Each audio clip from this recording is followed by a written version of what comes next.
வணக்கம் ஃப்ரெண்ட்ஸ், இது உங்கள் சாய்னிகா சமையல். இன்றைக்கி நம்ம சாய்னிகா சமையல் என்ன பார்க்க போகிறோன்னா, ஒரு சூப்பரான நண்டு கிரேவி தாங்க. இந்த நண்டு கிரேவி எப்படி செய்யலாம் அப்படிங்கிறத பார்க்குறதுக்கு முன்னாடி நீங்கள் இன்னும் நம்மளோட சாய்னிகா சமையலை சப்ஸ்கிரைப் பண்ணலை அப்படின்னா மறக்காமல் சப்ஸ்கிரைப் பண்ணி வச்சுக்கோங்க. வாங்க ஃப்ரெண்ட்ஸ், வீடியோக்குள்ளே போகலாம்.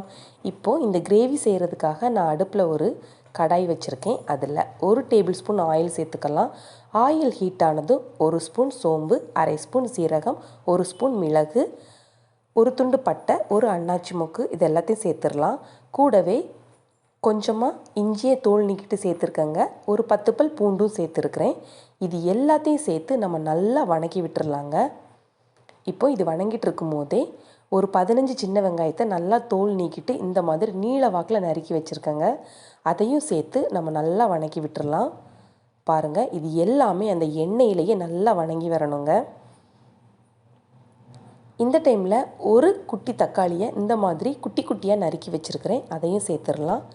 சேர்த்துட்டு நல்லா கலந்து விட்டுறலாம். இப்போ இந்த மசாலா எல்லாம் நல்லா வேகட்டுங்க.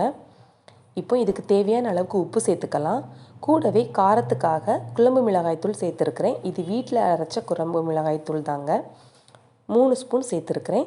சேர்த்துட்டு அதையும் அந்த எண்ணெயிலேயே நம்ம நல்லா பரட்டி விட்டுறலாம். இப்போ இது எல்லாத்தையும் ஃபைன் பேஸ்ட்டாக அரைச்சிடலாங்க. இப்போது இந்த குழம்பு செய்கிறதுக்காக நான் அடுப்பில் ஒரு கடாய் வச்சுருக்கிறேன். அதில் 2 டேபிள் ஸ்பூன் ஆயில் சேர்த்துருக்குறேங்க. ஆயில் ஹீட் ஆனதும் 1 ஸ்பூன் கடுகு சேர்த்துக்கலாம். கூடவே அரை ஸ்பூன் சீரகம் சேர்த்துக்கலாம். ரெண்டும் நல்லா பொரிஞ்சதும் ஒரு கைப்பிடி அளவுக்கு நறுக்குன சின்ன வெங்காயம் சேர்த்துக்கலாங்க. கூடவே ஒரு கொத்து கருவேப்பிலையும் சேர்த்துக்கலாம். இது எல்லாத்தையும் நம்ம நல்லா வணக்கி விட்டுறலாம். இப்போது நம்ம அரைச்சி வச்சுருக்கிற அந்த மசாலாவை இதில் சேர்த்துடலாங்க. சேர்த்துட்டு அந்த மிக்ஸி ஜாரையும் கழுவி அந்த தண்ணியை நம்ம சேர்த்துடலாம். பாருங்கள், குழம்பு நல்லா கொதி வந்துருச்சு. இந்த டைமில் நம்ம சுத்தம் பண்ணி வச்சுருக்கிற நண்டு துண்டுகளை இதில் சேர்த்துடலாம். பாருங்கள், இந்த மாதிரி ஒவ்வொரு நண்டாக நம்ம சேர்த்துக்கலாம்.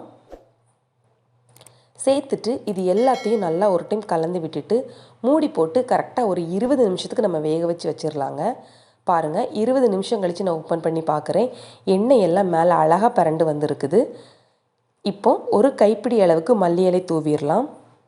அவ்வளோதான் ஃப்ரெண்ட்ஸ், நம்மளுடைய சுவையான நண்டு குழம்பு ரொம்பவே சூப்பராக ரெடி ஆயிருச்சு. சூடான சாதம் கூட போட்டு சாப்பிடும்போது இந்த நண்டு கிரேவி அவ்வளோ அருமையாக இருக்குங்க. நாங்கள் இப்போ இந்த நண்டு கிரேவியை சாப்பிட போகிறோம்.